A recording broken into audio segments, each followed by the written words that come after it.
We are in bed with books. Thank you for joining us this week. I'm Melissa. And I'm Bethany. If you'd like to find us outside of wherever you're listening from, then you can find us on our website, inbedwithbookspod.com, on Instagram at inbedwithbookspod, and find us on YouTube for video versions of the podcast and bonus episodes. So let's jump right in. One of those days. What are you drinking? One of those days. Yeah. It is a beautiful day in Seattle. It's like spring. And nice. I'm at the time in my life when I'm kind of tired of being hating spring and summer. I'm tired of hating seasons. Yeah. I'm ready to just let myself enjoy it when it's sunny outside. Well, I think people they think just because you really enjoy one season, you have to hate the other ones. It's no, I can really enjoy the cold without hating. Okay, I'm gonna be honest, I hate summer. Yeah. But it's not out of some contrarian kind of thing. It's 100% because I boil.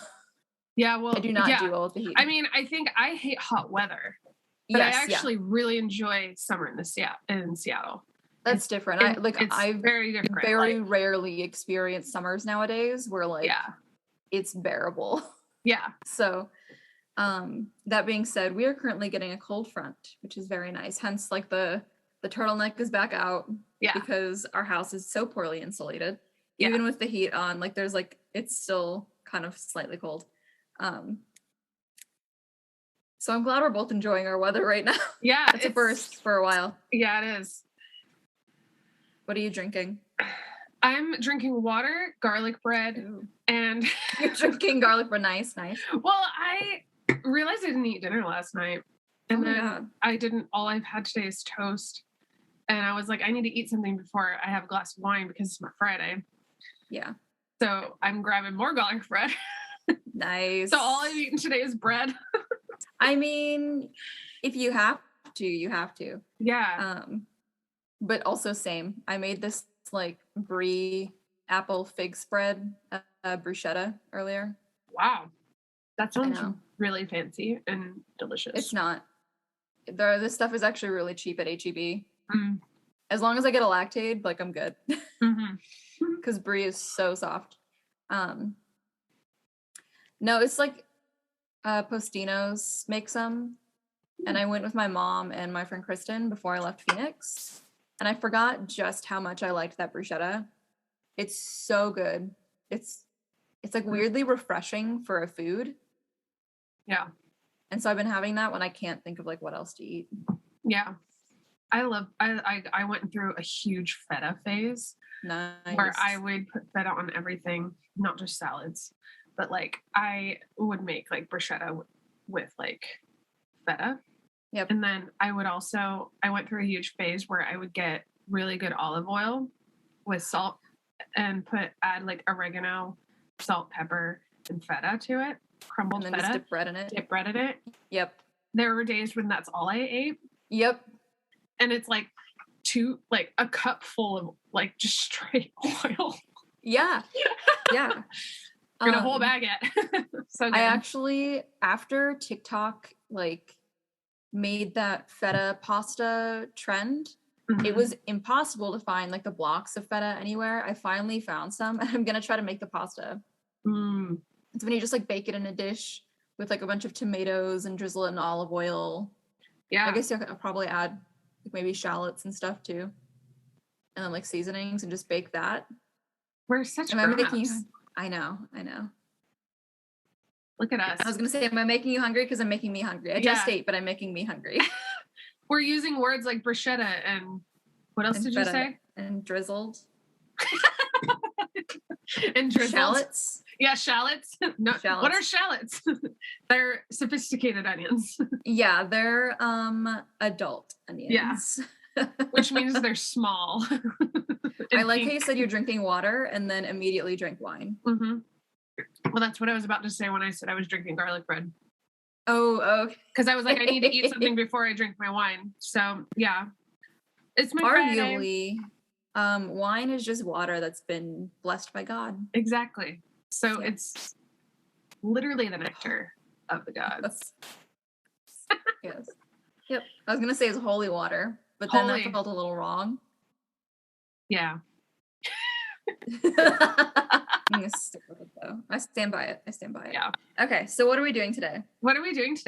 We're going to be talking about book to screen, adaptations, television, film, adaptations of books, ones that we love, ones that we do not love, and ones that we wish to see in the future. Yes. Of the books that we love. So, yeah. So, Bethany, in your humble opinion, what for you do you really think makes a good book to screen adaptation? Like what elements? Okay. So in every story, there is an essence. And I kind of hate that word, but it's kind of the only word that works with this, which is that there's something that the author or the writer like really is trying to get across.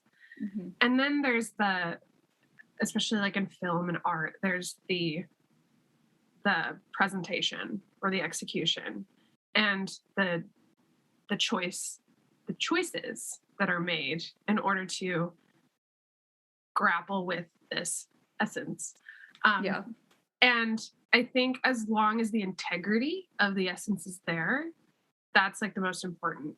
And I think that's just kind of the point of like a book to screen or point of like adaptations, right? Is like you're taking something that like has value and like a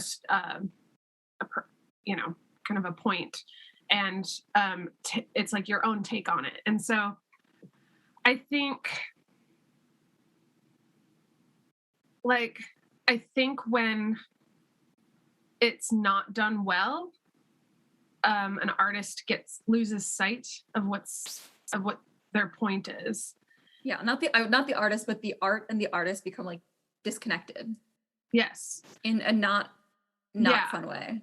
And like they kind of and don't get me wrong, because I'm not like, as much as we all have like a purist in us that's just like, this has to be exactly like the books. Like it's not going to be exactly like the books because film is a completely different medium. Yeah. And a good filmmaker or director will know that. And I think when it can go wrong is when a filmmaker or an artist is not only not honoring the integrity of like the soul of like the story, but they're not even honoring the integrity of like a direction. Yeah. Like, you know, because like if you're going to take something and kind of do your completely new spin on it, like that spin needs to stand alone on itself as like being like really well done. Strong. And, and like thorough, you know. So yeah, that's, I think, to me, what's really important. I don't think it needs to be pure. I don't think it needs to be like perfect. And so there's definitely like adaptations that I like that are like very much different from the book, but I still respect how they approached it.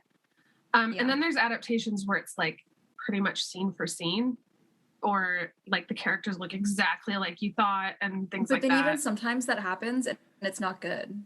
Yeah. Yes. It like gets in the way because they're like distracted so much with like trying to like match it. And, I think we can definitely have some examples of that later. Yeah. Like someone just kind of came to my head. I don't know that I have much more to add to that because I think that really like sums it up. I think just kind of go deeper into your point a little bit because I do fully agree. Like having it fully purist kind of rendition is not always the answer to adaptations. But that being said, you still have to like have this really firm grasp as a filmmaker, I should say, of the message you're trying to convey with this new version. I think so. The word in film studies for this is mise en scène, which is like it's this kind of vague term to cover like the mood of what you're conveying. So everything from like the music to the coloring to the costuming, like the visual essence of the movie, I think is really imperative. Because when you're reading a book, you're picturing all of it in your head. Yeah. Well, and that's what you've come to see, right? Yeah. That's Yeah. something the book can't really always grasp. The mise en scène is really important, obviously, because that's like the literal like vision. That's what they're trying to convey. So when you think about a movie and you think about like a certain image, so if you've seen Fight Club, you know the shot where Edward Norton, I think, yeah, Edward Norton and like Helena Bonham Carter are standing facing the window and there's like the explosion happening. Mm-hmm. That's like an iconic image Mm-hmm. that sums up like the mise en scène kind of even that little section of that relationship. Yeah. And so that's a really imperative part of filmmaking generally, and so it becomes really, I would also say, complicated when you're adapting. Mm-hmm. Because you have to have your own image paired with somebody else's. Yeah. In book form, which I don't know what the book form of this is called. I'm sure it's just like mood or something like that. Mm-hmm. And those can sometimes be really difficult to reconcile, especially if you're not, like you were saying, if you're not respecting the source material. Yeah. I also think you have to have this really firm grasp of the characters. And two very good examples of this, a very good example of like it being done well, is Sherlock Holmes. Mm-hmm. Sherlock Holmes has been so overdone, and I don't Which think one? it's entirely all of them. That's my point. Oh, are you referring to a specific Sherlock Holmes No, as like the well? character. Okay. Because we've had how many series in the last 100 years? We've Mm-hmm. had how many movies? And each of the characters, each of the versions of the character still captures the essence in such a very clear way. And I think that's why we keep remaking him. My favorite one is The Great Mouse Detective. Exactly. We made him a mouse. We've made him a doctor. We've made Mm-hmm. him a flailing version of Robert Downey Jr. We've made him a very sexy version of Henry Cavill. Like, Yeah. but each version still grabs onto what we somehow, for some reason, as like a culture really love about him. Yeah. I'm not even like, I've never read one of the books all the way through. I think I've read like chapters for a class. Story of my life. But we love this character to no end. And then an example of a bad version is in the Percy Jackson movies.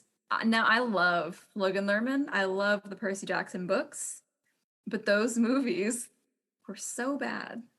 The first one was like close when it came to the vision. Mm-hmm.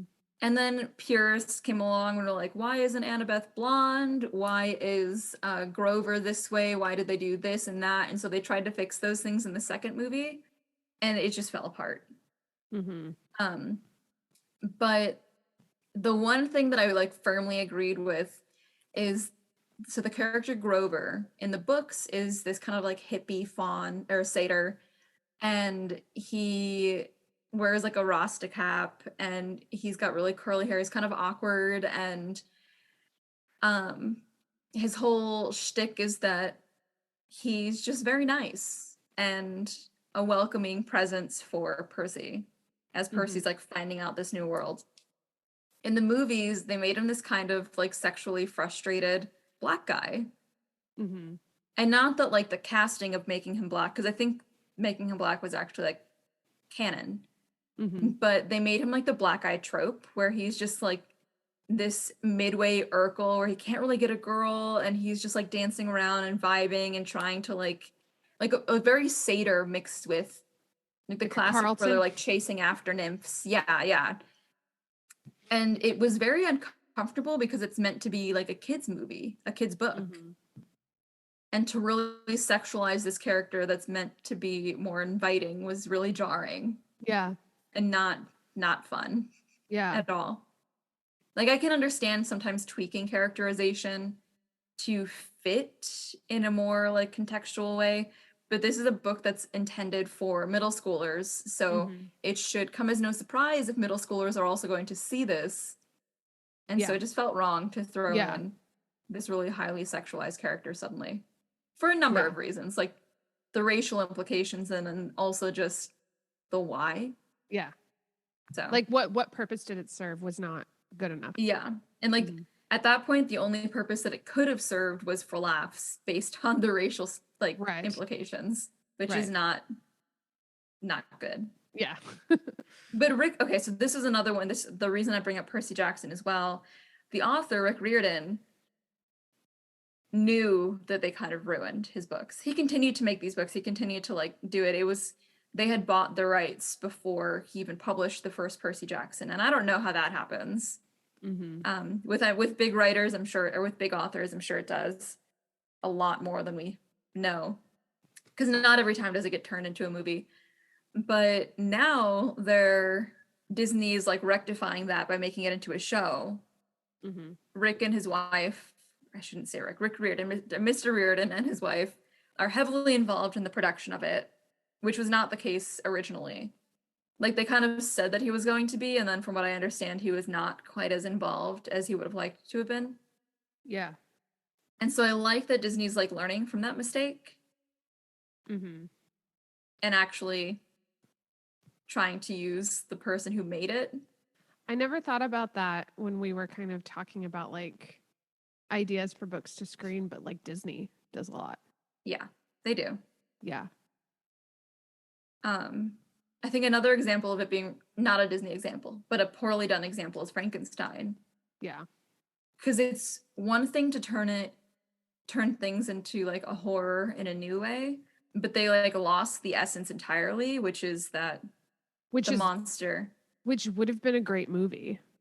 Like, yeah, exactly. It still could have been like a horror, and it still could have been like as much of a pop culture phenomenon as it is, but even like with more depth. You know. Yes. Like, the reason why they had to get rid of the best part, they had to get rid of the best part of the book, like, is weird. Yep.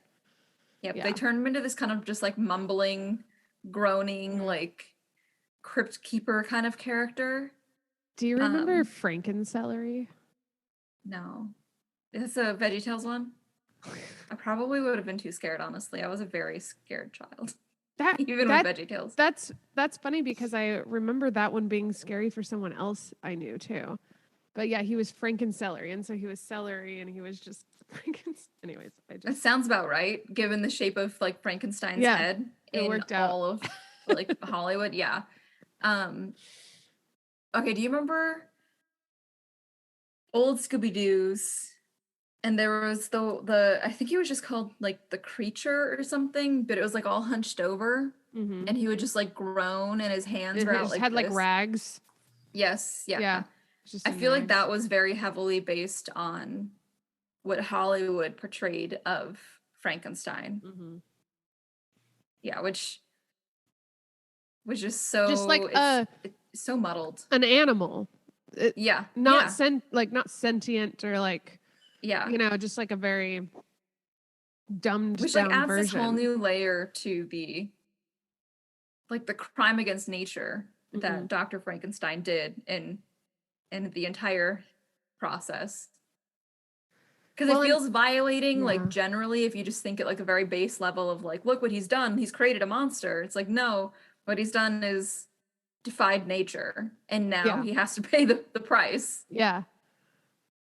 Yeah, it's almost like people just thought, oh, like his mind has to match his body.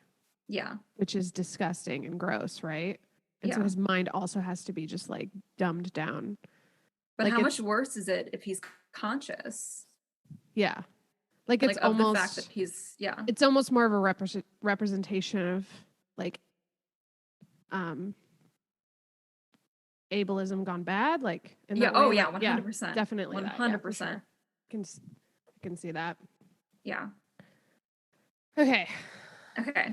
So that is, I think that's a good kind of baseline for us to discuss this. Yeah. We can't have this conversation though without talking about the like I think 3 really big adaptations that everyone has at least seen at least one of them. Yes. Number 1, Lord of the Rings. Yes. And I know people generally have a hard time with this because it got squished down, which, to be fair, like, okay. Oh, it's not even, oh, this right here, this, which is the size of like 2 knuckles for me, is the trilogy. How are they going to easily turn that into 3 movies? You're talking about The Hobbit? Something. Well, no. I'm talking about Lord of the Rings. Oh, okay. You were pointing to The Hobbit. Oh, yeah. No. I'm saying it's 2 knuckles. Oh, okay. Sizing You're measuring. I see. I'm measuring it, yes. Like, exactly. It's a beast. Of course, things are going to be lost in it. But Peter Jackson kept, like, the essence of the story, which is this story about friendship and good versus evil and triumph against all odds. Yes.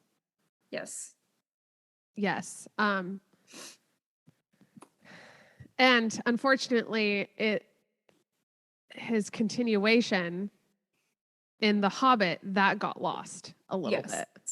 Yeah. And I think most people would agree with me on that. It was like, if you wanted to make more movies, you should have made more out of Lord of the Rings. Should have been like a series, but that was before television series was like such a thing it is now.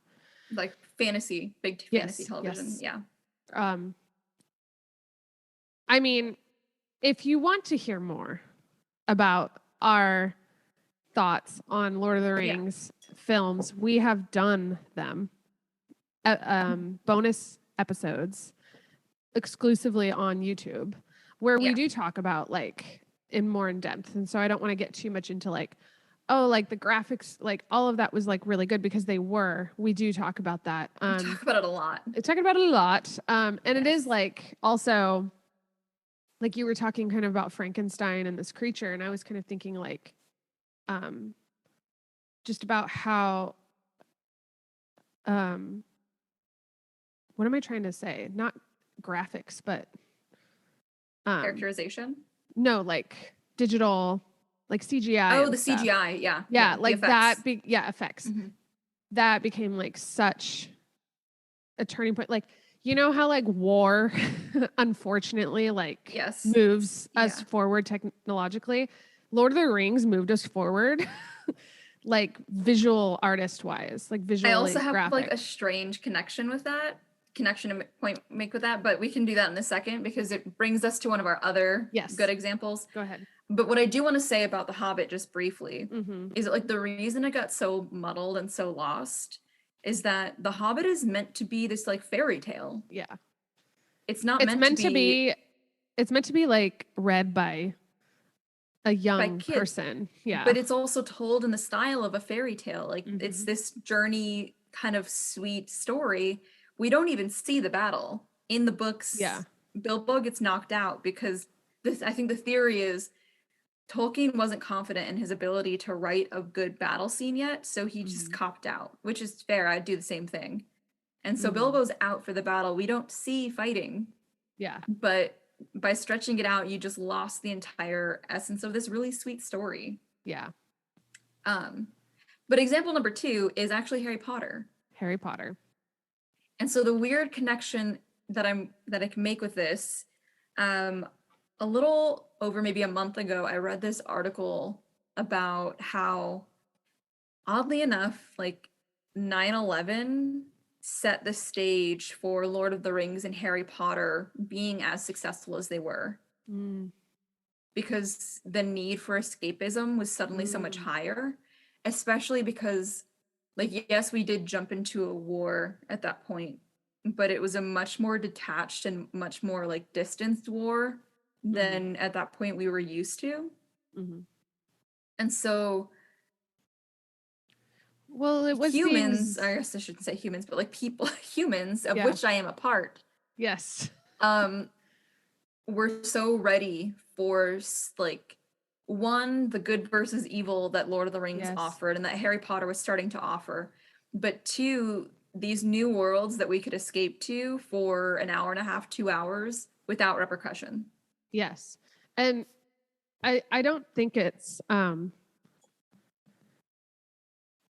mistake. I don't think it's like a mistake that right now, like, we're talking about this and like Russia is invading Ukraine today. And which like is really rough. It's all over the news.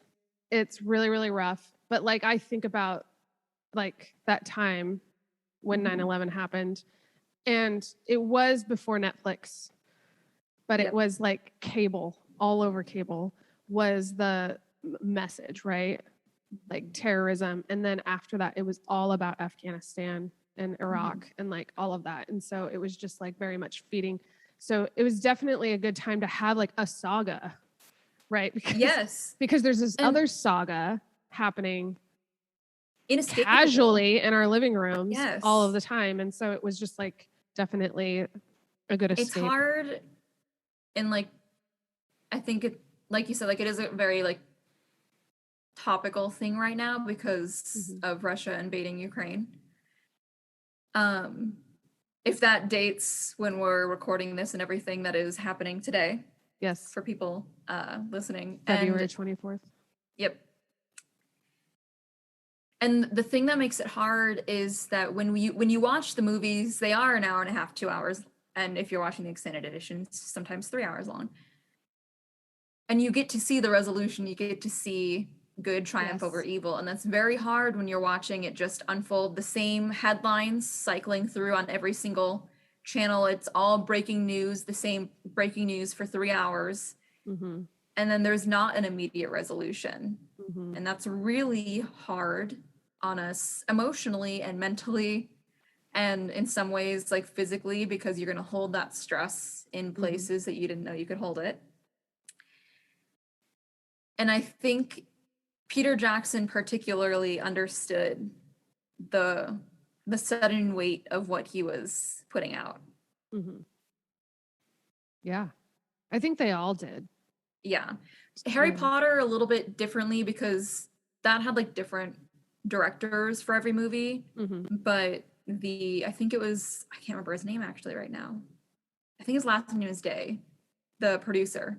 He was the producer, like the main producer through all 8 films.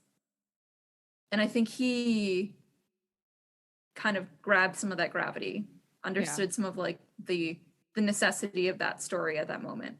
Yeah. So, because if those hadn't done well, it was because those did well at the time that they did well that has pushed fantasy into film, into the screen, film and television in a way that did not exist before. Things like Labyrinth or Neverending Story, those were all like cult classics. Yes. Those were not mainstream until quite recently. Yes. And so we have those movies to thank for it. Yeah. Yeah. Exactly. Yeah. Hopping off my soapbox for a moment.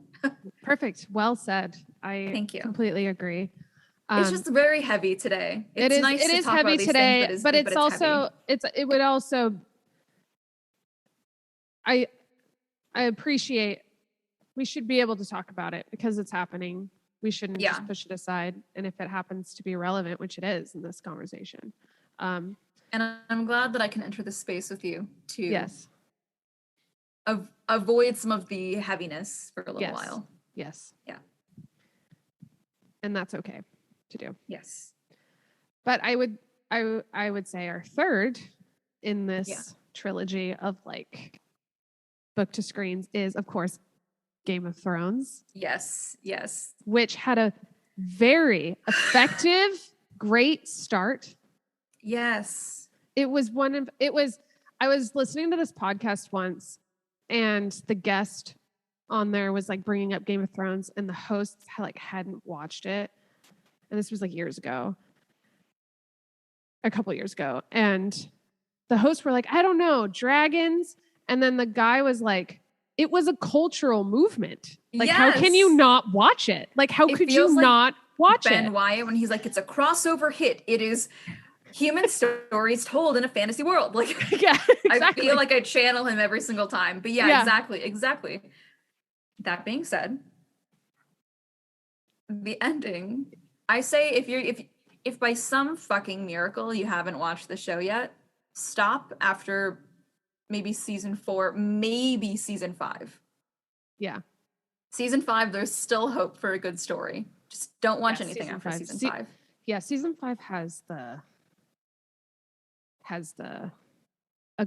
some good stuff in it, actually. But yeah, after that, it starts to really go down. One of my last really favorite moments is when Cersei bombs the church. That's so good. That whole scene, I still listen to that song score. Yes, so good. The Light of the Seven. Oh, it's so good. Yes, I have all of his music on this like playlist I have. He is amazing, and I watched this little snippet on YouTube. I can't, unfortunately, I don't have his name at the tip of my tongue, but it's like ramen something. Yes. But you can definitely look it up. He did all of the Game of Thrones scores. Yeah. And he said there was something new, and this is like relevant to this episode. It's like he said about the scene, and about that score, that song in particular, is that this is like a huge moment in the story where Cersei is actually like, she's kind of been this like terrible person, but more on like a personal level and like face to face, but she's never done this before. And no one's done this before yet. Yeah. It's like a brand new technology. It's a brand new, like, you're actually blowing up a church. And you're blowing up like major people, right?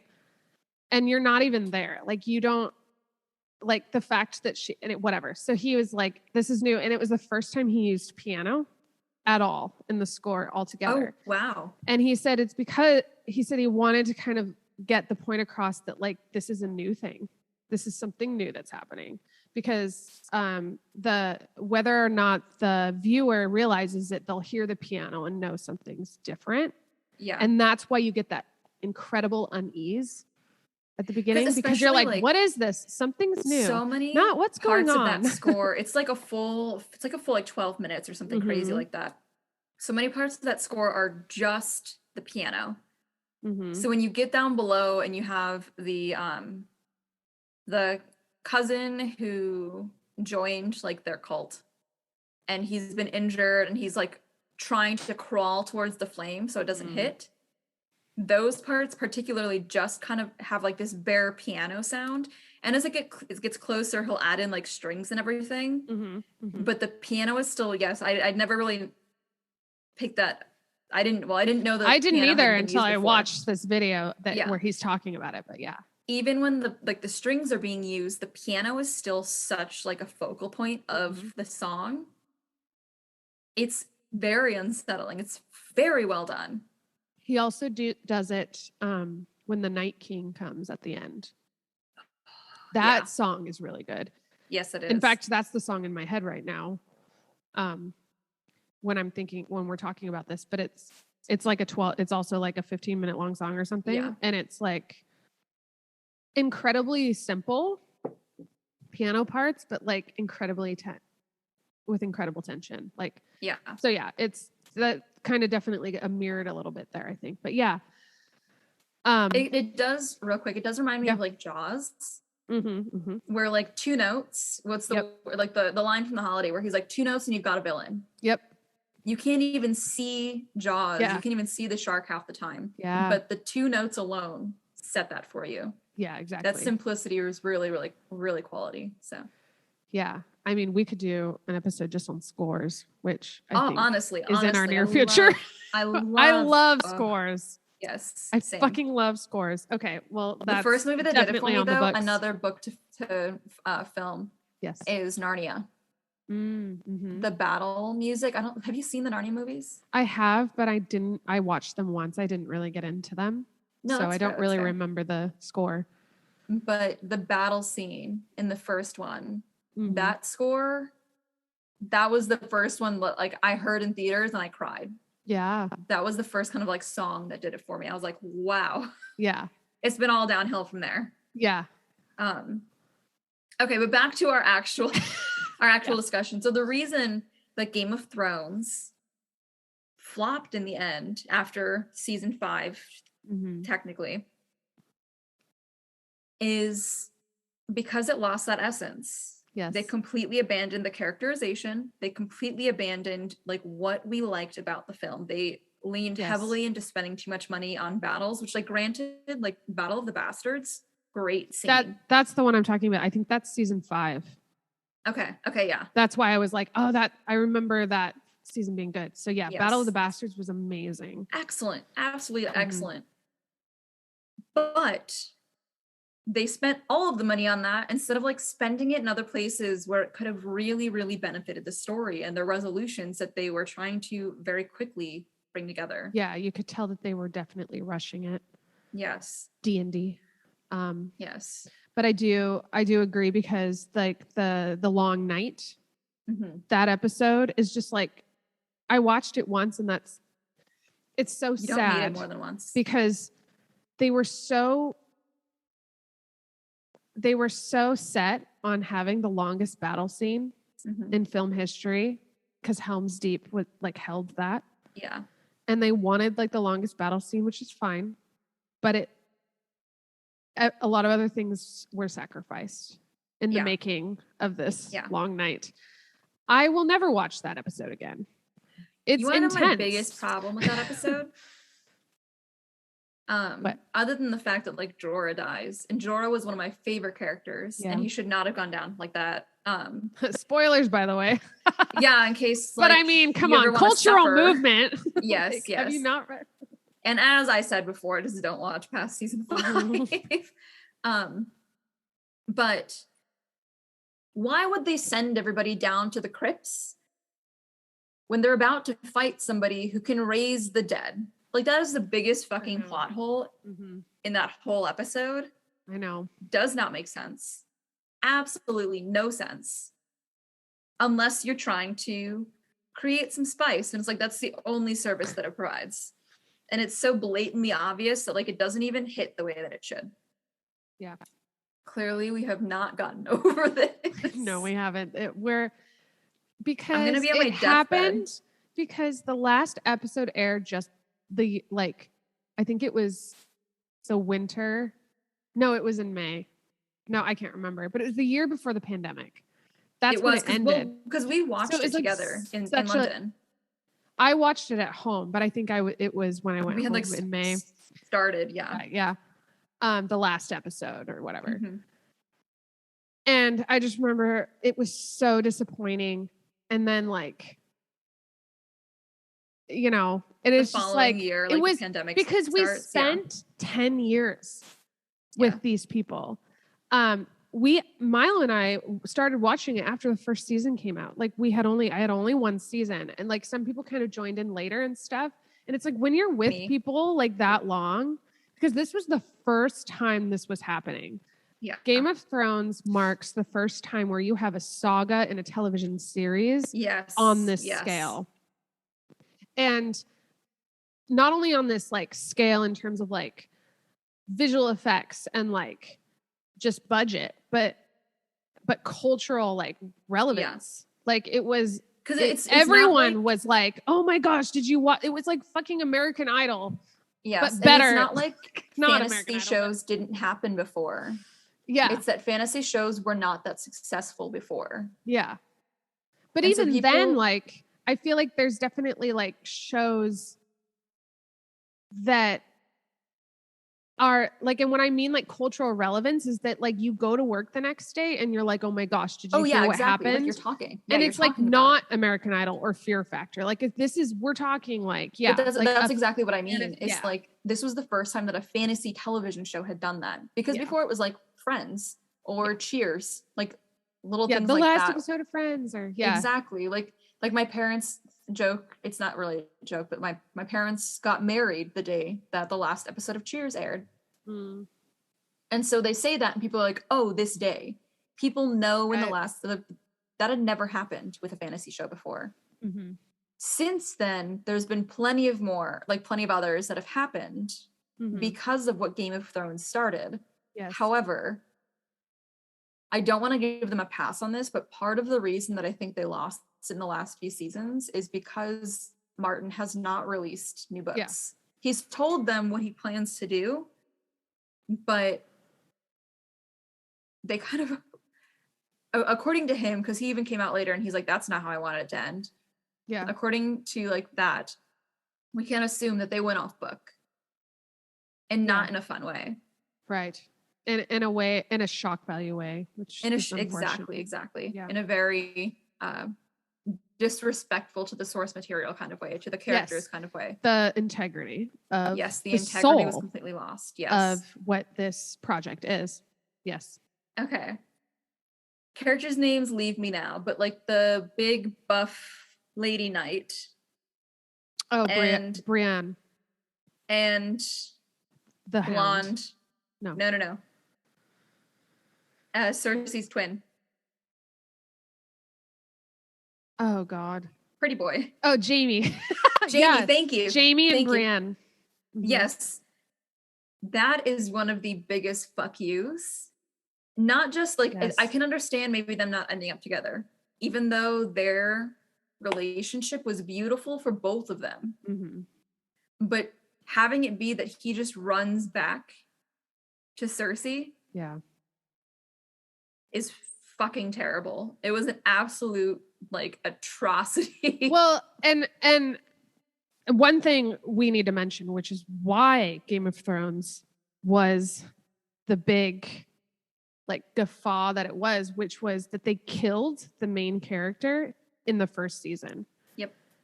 This Jaime going back to Cersei is not a welcome shock. That is not like what, because Game of Thrones became known for like, do not fall in love with characters because they will die. And people were kind of excited. There was something kind of exciting about that because it wasn't like predictable. We literally had that like pool. We did it with all the girls in our, well, I don't think all the girls, but with like several of the other girls in our master's program where we were like, it was kind of like fantasy football, but it was like, who's going to live to the end of the season? Yeah.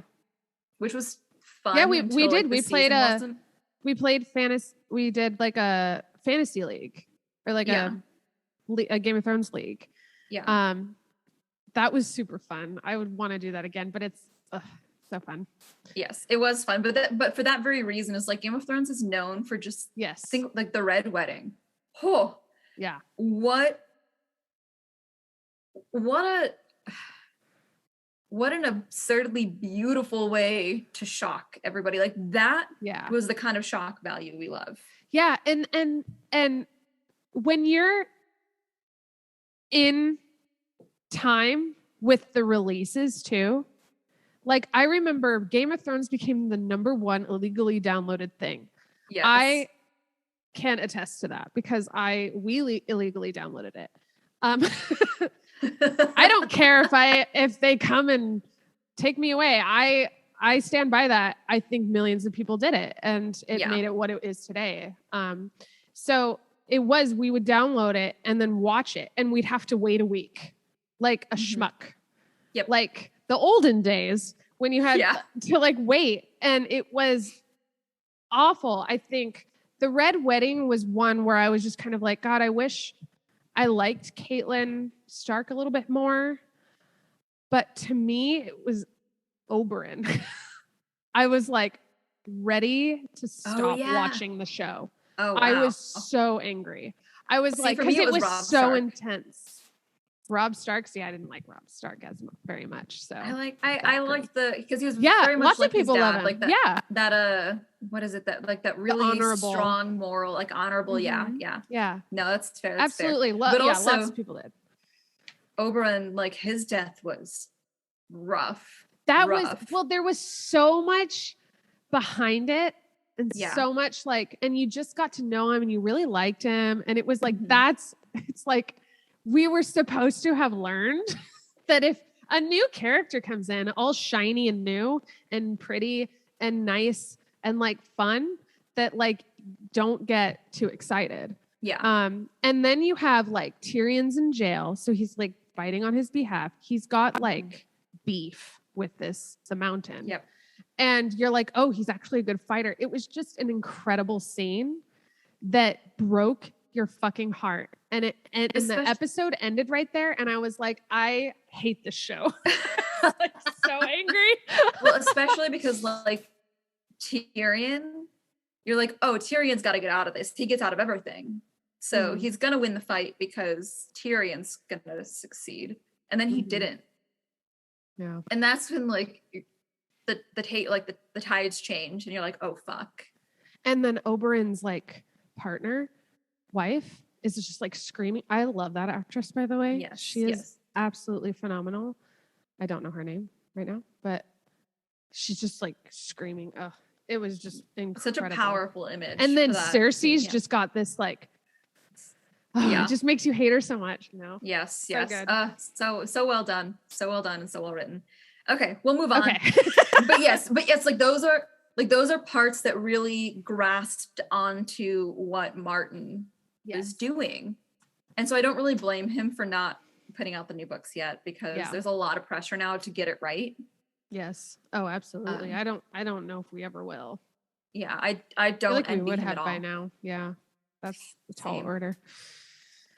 Okay. What are an honorable mention that I think we should do is Jane Austen. Yes.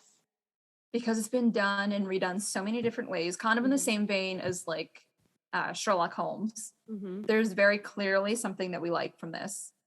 And we've touched on this before because we've read like 1800s, like Victorian Regency era books. Yeah. But we fucking love the marriage plot. We being like America. Yeah. Culture, like Western culture, loves the marriage plot. Hallmark has made an entire like empire out of just remaking different versions of Jane Austen in modern day, in different offices and vacations and bakeries and schools and doctors' offices. I have watched my fair share. But are there any specifically that come to mind for you that good or bad? Screen adaptations? Yeah. I will talk about Sense and Sensibility because it is my favorite Jane Austen book that I've read. I have not read all of them. I like, number one, I like it because it's about sisters, and the actual romance is necessary, because that's something else too that I learned in college, was that because we grow up with these stories so often,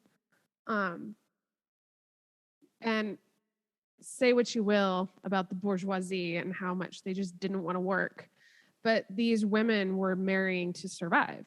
They had no means. And so, like, I think we should also emphasize when we say that about like the bougie class, it's very much masculine people, like men, that are being criticized in that sense, because women didn't have a choice. One way or another. Yes, that's exactly. Thank you. Yeah. So a good example is every Jane Austen book. Yeah. But particularly in Sense and Sensibility, the father dies. The inheritance does not go to their family. The mother and two daughters have to go live in this like beach cottage that's like taken care of off of this like stipend by the person who did inherit. So they don't. Is like a cousin or something? Prospects. Yeah. So they're living in close proximity to like their uncle or something like that, like a cousin, who's very friendly and wealthy, but they live in this like tiny cottage where they have to like, which I mean, for us is like, whoa, how like romantic, right? Beach like you cottage, just live off on the beach, great. But it's like, imagine like growing old in that and not like having, I don't know. So of course, marrying off your daughters to ensure their future is like paramount. But what I love is that it revolves around the sisters, and the sisters being completely two different kinds of people. You have Eleanor, who's just a very like reserved person who's just like kind of taking care of everyone and taking care of mom and taking care of the younger one. And then there's Marianne, who's very romantic and believes that like we make our own happiness and we have to like go and like, you know, I want to find. So then of course they go through their like various suitors. So there's 2 film adaptations. Obviously everyone knows about the one with Emma Thompson and what's her name? Kate Winslet, like one of my favorite like actresses of all time. I just It's got love Alan her. Rickman in it, doesn't it? Yes, Alan Rickman. Yes. Yeah. And it has Hugh Grant. Okay. I don't know who plays Willoughby. No one memorable. Oh, and then the shit, I don't remember her name, but she plays Nellie in Wuthering Heights. She plays the mother.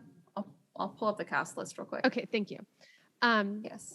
And this is a film, and this is in the 90s when I think there was like a resurgence of Jane Austen films being made. Mm-hmm.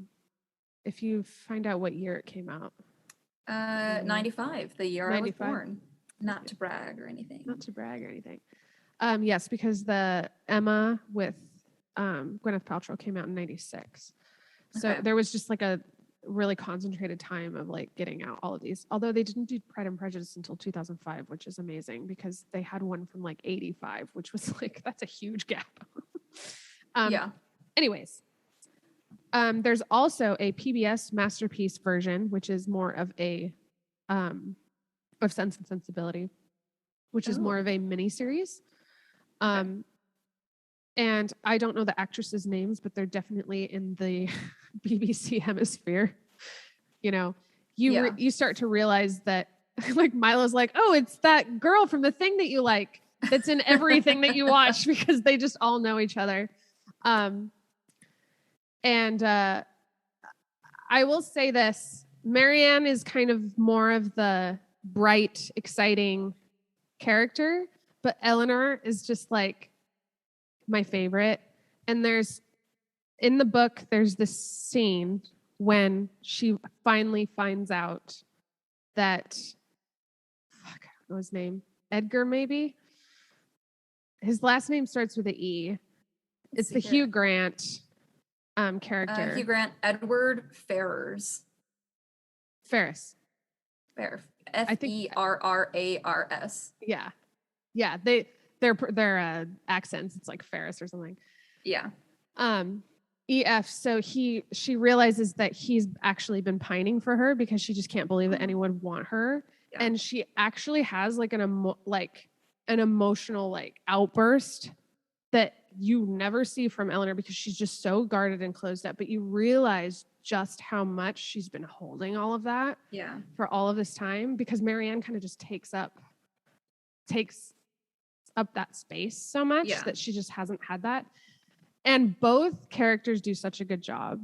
The one in the PBS Masterpiece miniseries is just like they're just like she's just like hyperventilating and just so happy. And then Emma Thompson also, like, it's just like this great scene that I just think they both did well. I would say yes, those are both really good adaptations, because I think the soul of Jane Austen is the scenes in which the characters like reveal themselves, right? Mm-hmm. It's not really about like the aesthetics and the adventure or like the politics. It's more about like the characterization. Yeah. And that coming through, and how they meet in with each other. What am I trying to say? Like how they present themselves to each other. Yes. And the way that Jane Austen does that is genius. And so to watch these characters in person is to give it like this. It adds so much to it, because you get to add that like emotional outburst, and like you get to see the tears, and like, I mean, as much as we all love the Regency, like costume, I mean, don't get me started, but like, I think that's why also Emma is a very particularly redone one. Like, we've seen it done almost 100% canonically a couple of times. Mm-hmm. And then you have Clueless, which I've talked about before. Yes. But it's because like it's a very adaptable story. Yes. You have this character who starts out as rather unlikable, have this reckoning with her own self-image, and then make a very concerted effort to change that about herself. Yes. And we talk about Emma in Clueless on YouTube as well. Another one that we talked about in our bonus episode. In our bonus episodes, yes. Yeah. And then, so like it's a very like modern, very easily modernly adapted story. But then you have the like Anya Taylor-Joy version that just happened a couple of years back. Mm-hmm. That's almost exactly like the original. She took like some liberties, but not so much that it was really weird. Yeah. I think the biggest thing is just like the nosebleed, which is just funny. Did you see it? You saw it, right? No, I didn't see it. Okay, that so one. There's one scene when like her and the guy she ends up with, I can never remember his name. Mr. Knightley. Paul Rudd. The character that Paul Rudd is in Clueless. Oh, in Clueless, yeah. Yeah, but Mr. Knightley. Thank you, Mr. Knightley. My favorite. They're like kind of, yes, they're kind of like professing feelings for each other, and she just gets a nosebleed in the middle of the conversation, and they're both like, good. Yes, because it's supposed to be super awkward. And yes, exactly. And I think Regency in general just reads awkward nowadays based on like our current like conception of manners and everything. Yeah. And so adding the nosebleed really just upped that ante for us, which I thought was funny. But see, that's an example of like, it captures the essence in a like a translatable way without losing the integrity. And it adds to the integrity because what's so comical about that is that these two people are best friends. They know each other in and out. And the fact that they all of a sudden realize their feelings for the other and are super awkward now.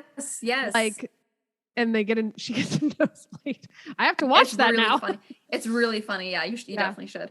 Okay, so honorable mention for that because it's Jane Austen's, as much as like people like to shit on romance and like God, get like a new hobby, but it's because it's so nice. And because it's so good. Like, yes, exactly. I argue that that is a very, I don't want to say misogynistic, but it's a very it is because it's a feminized genre. It is. It's a feminized genre. And so even women are like against romance. And I'm not saying you have to love romance. Yeah. And it's okay not to like romance. But romance is a feminine genre because that is what. Because romance itself has been feminized. Yes. Yeah. Like it's not. And so it's like, that I guess like more socially acceptable for us to like want to like it. And to aspire to have like someone who like cares for you. I don't know. Yeah. Well, and like the girls who don't like, or who go out of their way to emphasize how much they don't like romance, it feels very like, I'm not like other girls. Girls are just so much drama. Like, that's not a personality. Yeah. That's just internalized misogyny, and it's kind of sad, and I hope you break out of it. Yeah. I like the future of feminism to include both fragility and strength. I think we're at that point now. Like we're at that point where we're making that turn, and I really love that. Same. I know you don't watch Marvel, and quick, like I won't get too deep into it, but like that is another example of adaptations from book to screen. And I think it's a very interesting example because the books themselves are visually driven. Yeah. They're art. Yes. They're drawings. Yes. And so you have a lot of baggage that comes along with that when you turn that to screen.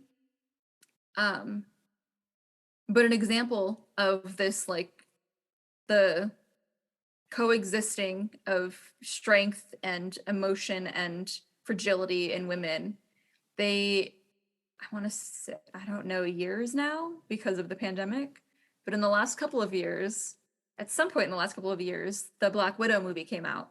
And I know people have like a lot of problems with this for one reason or another. I loved it because I'm not in the business of letting myself not enjoy things if they're just not up to par, you know? Yes, some things are not going to live up to my expectations, whatever. But they took this very strong character, Black Widow, who, like she doesn't really have a power. Her thing is that she's like a very good spy and that she can kick ass. And that she looks fucking good doing it. Yeah. That's why But they took her character to this whole new level because you see her past, you see her like her family, you see her stand up for herself and stand up for the people she cares about, especially in the last Avengers movie in Endgame. Right. Spoiler alert, she sacrifices herself. You see her cry for the first time, nearly cry for the first time on screen. And you see that in her eyes as she's like sacrificing herself so that way the team can succeed at saving half the universe. Yeah.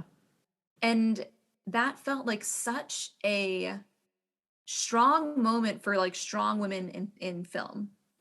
Because the issue lately has been like, yeah, I want strong women, but I want complex women. Yes. I want women who give me more. Yes. Real characters.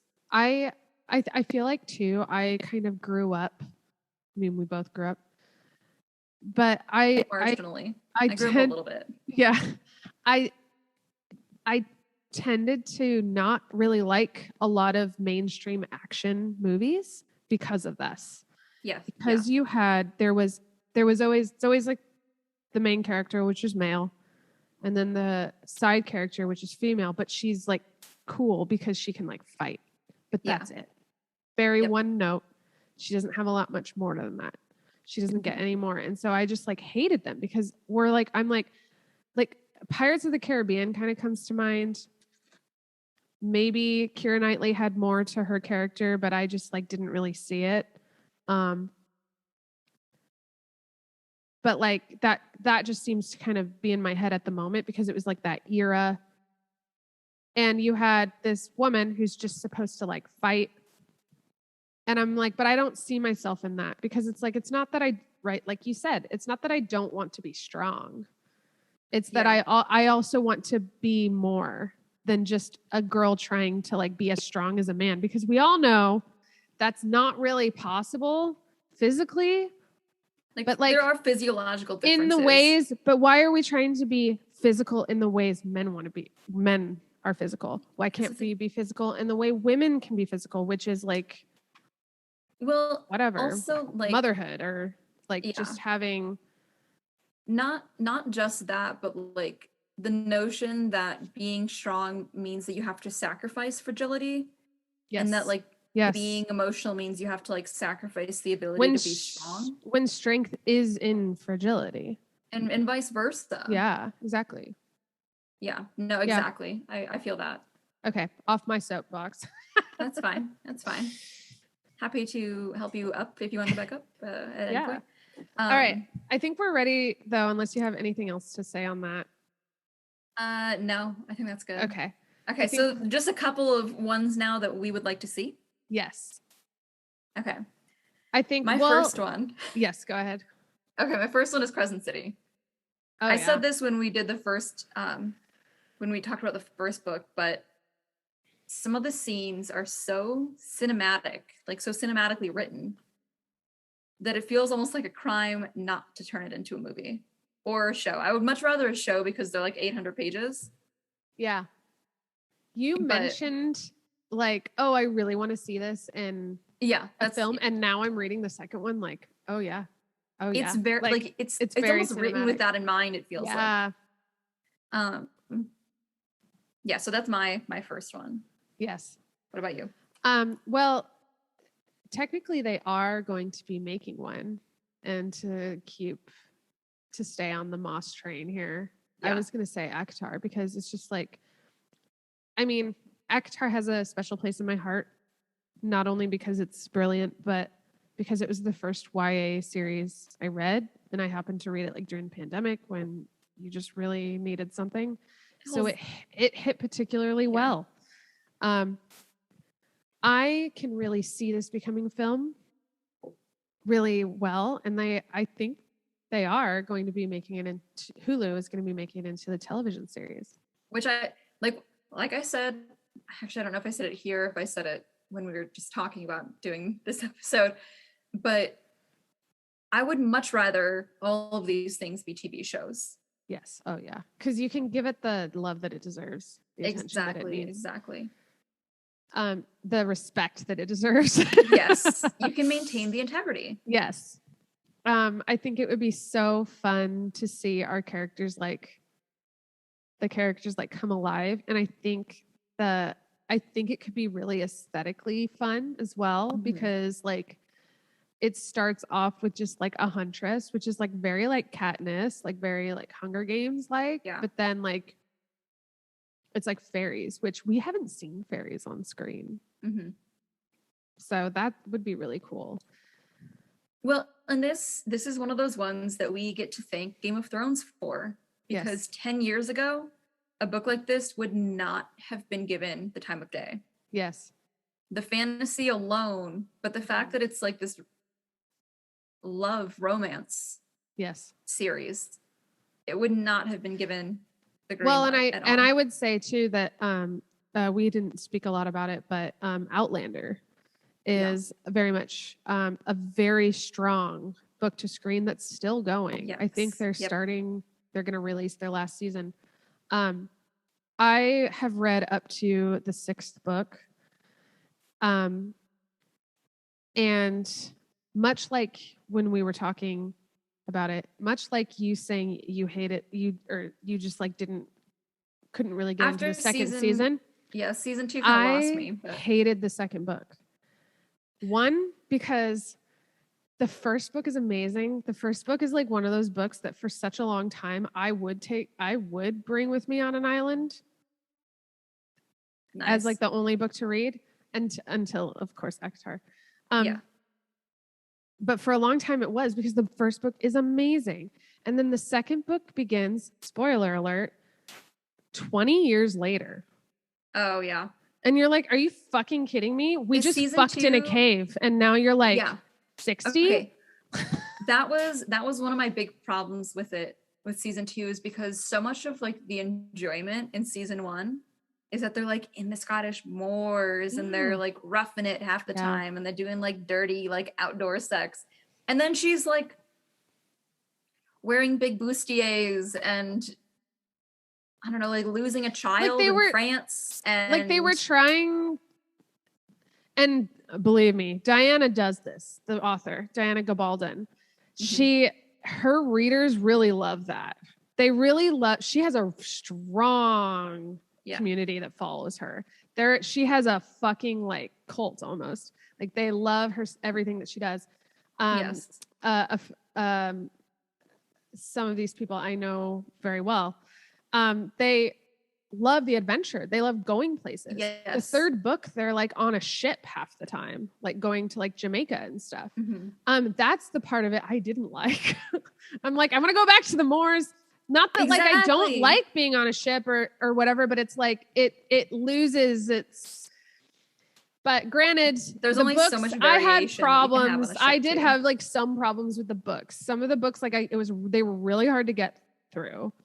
I would say that my second favorite book was Drums of Autumn, because that one they're actually like homesteading in like Virginia. Yeah, and that's kind of like where they are getting in the show now. They're right? like getting to. They had that season like 2 years ago, and I watched it. It was really good. It was a good season of the show as well. No, it's fair. It's just like very clearly I'm not paying that much attention. No, same. I mean, a lot of this stuff like happened before the like pandemic just kind of paused everything. But I liked it because everything was about Jamie and Claire. And then it transitioned into Brianna and Roger, which is Brianna's their kid. And that's what I kind of liked, because I was like, we can't just be like, you know, we're going to get tired. We're getting old. We're going to get tired of you. Sorry. But like Brianna and Roger had like this really great story where, I don't know if you mind about spoilers. No, I don't. Okay, real quick. But like Brianna gets raped and then she has this baby and Roger has to like accept it. And it's like this just like beautiful story. And then their like sex life is really rocky. And I just like really appreciate, exactly. Like, I just really appreciate that like they addressed this. She like addressed this like thing that happens. And so I just love their story. And then the book or the show, there's like this scene where like, Roger gets like captured by the Mohawk Indians and he has to like, he escapes somehow. And so you don't know if he's going to come back, and he just shows up on like their plantation, and like they have this like, like it was some cinematic because she's like running out to get it, see him. Yeah. Yeah. You know, so it was like, and he like, so the whole context to it is like, he like sacrificed himself for, you know, so it's just like all so great, you know? So I love that part of it. It's just like, can we just stay in one place? Can we, like, that's kind of my whole point, but like, yeah, the show definitely took you to those places. But yeah, what the point of Outlander that I wanted to bring up was that the romance, and that it was female centric. Yes. And this is something that's like really important to me. Another one that we get to thank for ACOTAR happening. Exactly. Yeah. Because, and this is what I'm talking about, is like the feminine space of like film and entertainment is like coming through, which is like so exciting. Being because like recognized as an actual fan base. Exactly. And I would say too that like this fan base that is women who like a little bit of adventure and maybe history, like, you know, Outlander and stuff, is like, we want to be able to see a woman occupying a space that isn't just getting raped all the time. Like, because like that is what was happening. Yes. But like, we also like, but it wasn't like you turned a corner. I know. And there was just like rape everywhere. But also that's what a lot of like the film has portrayed women as, is like, they're either, it's a man's world. They go into a whorehouse, or they're like, and you know, they come across like battered women. And it's just like, sometimes we just want to see something else. And so here you have this woman from the 1940s who gets transported 200 years earlier in a place where that was going on. And she speaks her mind, and people find it intriguing.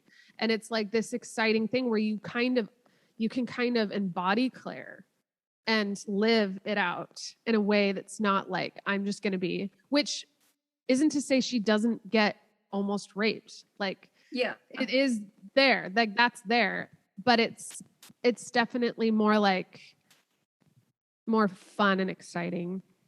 I think that the use of that in historical pieces as well is so rooted in the idea that like the people who existed before us were so Neanderthal and primal, and feminism didn't exist yet, so women didn't have anything. It's like, well, first of all, not every man was walking around just waiting to stick his dick in something. Yeah. That's just not how the world worked. What happened is, when rape did happen, when sexual assaults did happen, there was a lot less rights for the women who it was a bit more systemic. Yes, exactly. It was by law. Yeah. But that doesn't mean that every man who was going around was just had at one point or another raped somebody. It's like, no, that's not what happened. Exactly. Which should bring into question like the mentality of the people who were making those films and who are telling those kinds of stories. Well, you know? and that just comes back to like just like a very male centric industry where you have men writing stories about men and how men see things. And so what's so thrilling for me when I watched Outlander, because I watched it and then I read the book. I watched the first half of the season when the first half of the first season came out, and then I read the book, was that not only are you walking through with Claire, but you're actually experiencing desire. Yeah. And watching a female desire. And that's something, because how many times have you watched like a historical like movie, fiction movie, where it's just the men, and just to get the shot, just to get it sexy, they have to go into like a whorehouse or something. And or it's like you're just grab seeing a sailor woman. Yeah. And it's just this like women in these like subservient like roles. And it's like, it's so exciting to like watch something that's sexy that's sexy to a woman. It's got the female gaze. It doesn't just have nipples. Like, one example comes to mind is Gangs of New York. It's just like, you just have like women going around with like their breasts out. and that's Yeah. supposed to be like so sexy. Like for who? Where are the dicks? Like no. Yeah. Like where are like the show me some penis. Where is like the billowing white shirt? Like yes. Where are the pecs? Like there's a reason for that, okay? Yeah. The Fabio attire, like as cringy as it is. It's there for a reason. It. Yeah. And now Jamie Fraser is the new Fabio. Like everyone broad chested. Yes, exactly. This thought he has an accent. We're in the Highlands. What? We're camping. There's only one bed. What are we gonna do? You have to marry me? Like that fucking shit, you know? Yes. Okay. We can move on. So this is one. Yeah, I was like, we're gonna keep going on if we don't shut up about Jamie Fraser right now. Jamie is his name, right? What? Jamie Fraser? James. He goes by Jamie. James. Oh, sorry. I know him personally. Yeah, I was gonna say. Okay. This is another one that I've talked about on the podcast before. So The Hollows, Kim Harrison series. Recently, as in like within the pandemic, which is all relative, recently she announced that it had been like, is that good garlic bread? I know, I'm just like, I'm drinking, I need to have a bite. No, that's fine, I can keep talking. Yes. She announced that it had been like greenlit. I don't know about greenlit actually, but like picked up for a show, which was really exciting because I've wanted to see. This is another one where like I think a lot of scenes are written very well, very cinematically. I'd be interested to see. So the series started in the 2000s, and so a lot of like the style and everything is very 2000s. Like she'll wear like leather pants and short shirts sometimes. She's got the long red hair. Classic. I wonder main character. I wonder if Sarah J. Maas read these. Probably. Probably based Bryce off of it. Because I just, like every time you explain her. I'm telling you, I'm not giving you a choice. You have to read these books. I want to. Yes. Really badly. When you read these books, there's so much. She doesn't have quite as much like swagger as I think Bryce does. So that's very distinctly different. But like the attitude is the same. And then I think it has this benefit of there's going on like 16 books in this series. There's so much material for you to make out of this. So it could be a movie. It could be a series, like a show. There's really so much to do with it. I can't remember what they're doing specifically. I do remember that the person, I can finish a sentence. Yep. She had kind of put out a call in her forum for who we as the fans would like to see as Rachel, as the main character. And a lot of people put somebody, and I won't name drop, put somebody that I don't like because she may or may not have been the lead in a show that was a fantasy show that was also a redhead. And I didn't like her on the show. The show was Shadowhunters. And a lot of people liked her, so I don't know why I didn't like her. That is the most I will say. If people want to Google it and see who I'm talking about, that's fine. But I won't name drop because we try to keep this a generally positive space. Yes. I'm not saying she's bad. I'm just saying for some reason I didn't vibe Unless with her. it comes to Game of Thrones, then. Yes. Yeah, with Game of Thrones, I have very strong opinions about that. Yeah. Anyway. And The Hobbit. And capitalism. Yeah, capitalism. But yeah, like there's nothing necessarily wrong with this girl. I just didn't like her, and so I got very like disheartened. That being said, Rachel is not the only reason I like these books. There's not a character in these books that I don't love, even if I love to hate them. Yeah. So I would just love to see them made into a show. Yes. And so I hope that continues. I hope that pans out successfully. Yes. That would be cool. Yeah. One that I think would be visually really cool is the Darker Shades of Magic series that we read Yes. in season 1. Yes. By V.E. Schwab. That one is like the different Londons. Like it's very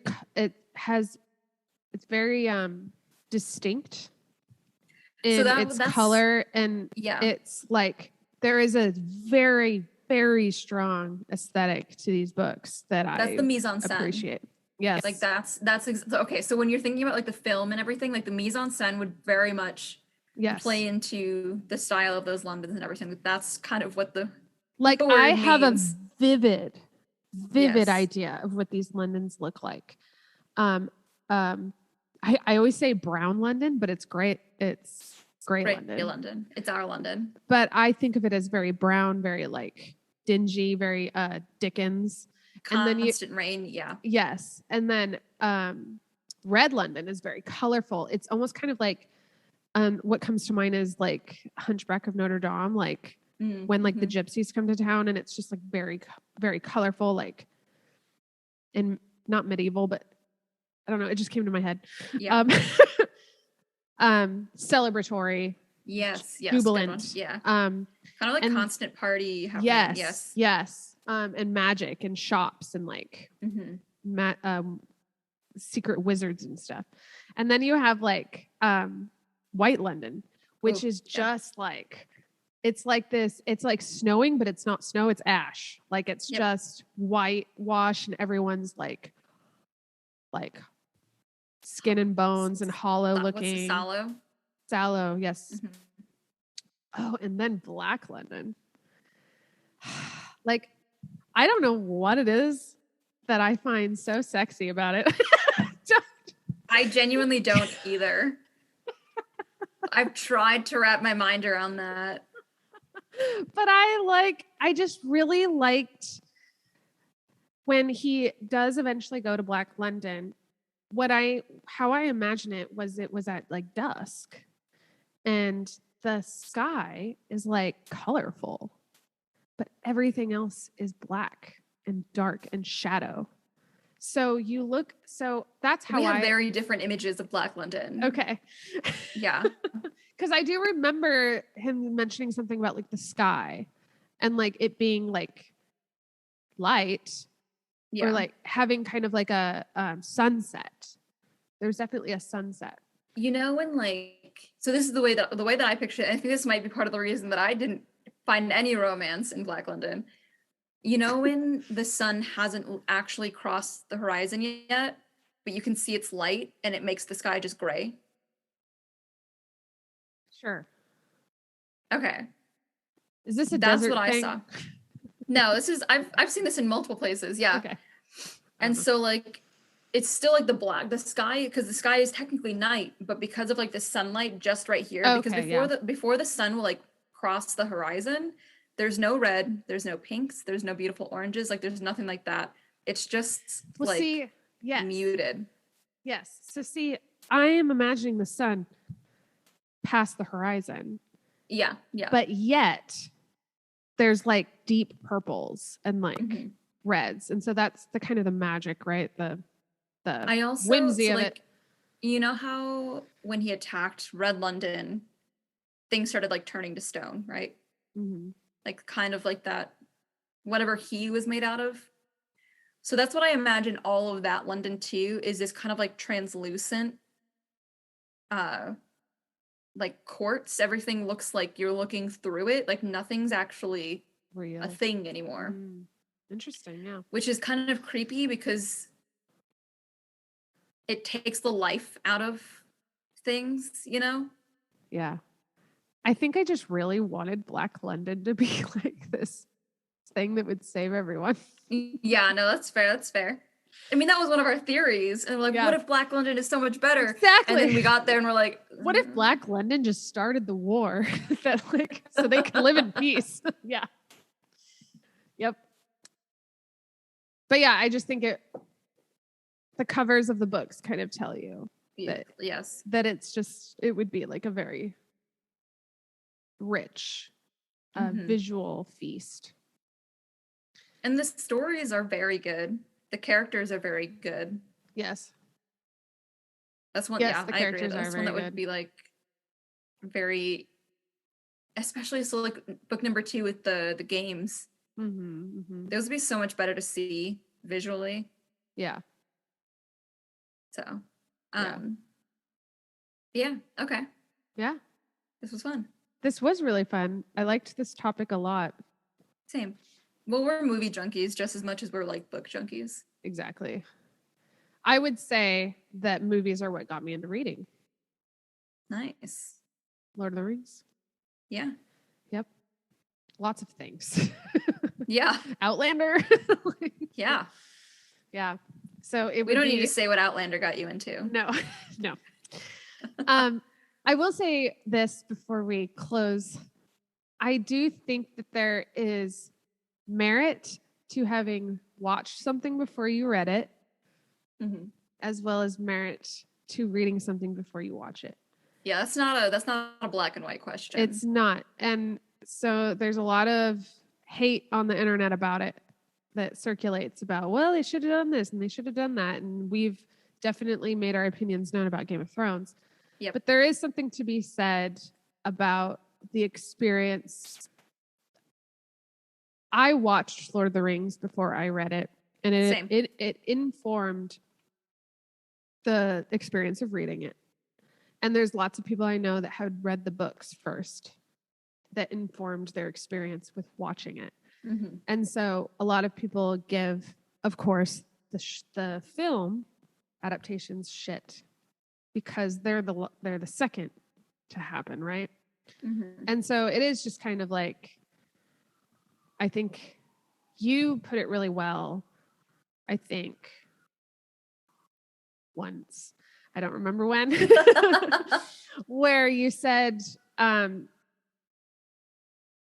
I think, especially with like historical, I think you were speaking specifically with like historical film, or no, I don't think that's the right word, but like film adaptations from like history or books from like the 19th century, where we need a visual like context for what's going on that gets a bit lost when you read these like really old books that made sense to people who read them in the 19th century. But now that we're like reading them now, we need a little bit more to kind of get us to understand the gravity of what's going on. And so I don't know how that like translates to like books that are written now and made into films now. Like, because it's still possible to make adaptations of modern books and lose its essence, lose its integrity. Yes. And I think a lot of it goes back to that, is like not understanding the gravity of certain things. So like with Emma, when we're talking about that really awkward, like the exchanges that are suddenly changing interpretation because they won't confront this thing. So what does the most recent adaptation do? They give her a nosebleed. Because that's always awkward, especially if you're talking to a person. Yeah. Or looking at like Percy Jackson.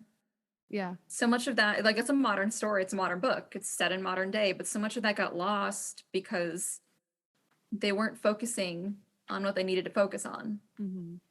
They were trying to create that they needed a character to be like this support. Yes. And they were making him into something else. They were making him into like a what's it, the punchline. Yeah. They changed a lot of other characters in there too, like Hades. They made him this like wannabe 80s rocker, which was not the way it was in the books. Yeah. Which just made him really unlikable in a completely different way that was not redeemable. Yeah. In my opinion. But yeah, like they lose the gravity of the actual plot because these characters aren't supporting in a way that they need to. Yeah. Like supporting Percy as the main character, but also supporting the plot. Yes. Like there's a reason the characters are the way that they are. There's a reason the events play out the way that they do. They don't exist in a vacuum. They exist in these little humans interacting with each other. These little people, I should say. Yeah. Grover's not a human, so. Yeah. Another reason why I would love to see Crescent City done is we need more lovely, beautiful side characters in our life. Yes. Like Lahaba and Syrinx. So much of Crescent City #1 is about friendship. Mm-hmm. And I think that's why the book resonated so much with us. Like that's the theme that we really, really enjoy. Yeah. And I think TV needs more of that. Yes, the romance is very, very clearly like a main character as well, like a main theme. But the friendship, like Danica, such a big part of the book. And she dies in the first like 5% of the book. Yeah. I got a Kindle. So yeah, 5%. Yeah. Well, not only that, but like there's also a lot of family stuff. And it's like that. So I guess what I'm saying is like, I super, super agree with like friendship being like this new era for us. Yeah. Because like, we're so tired of reading about your sister and the people you're forced to be with. And we're kind of tired of everything just being about finding a man. And it's like, what about finding like a really good fucking friend? Really good friends. Yes. Yeah. Yeah. Okay. So on that note, what do we know what we're doing next? Hold on. We do know what we're doing next. I don't know what we're doing next. I know. I'm pulling it up. I'm working as fast as I can. Quick announcements while you look that up. Oh, I did find it already. So, when is this episode airing? So this episode is airing March 21st.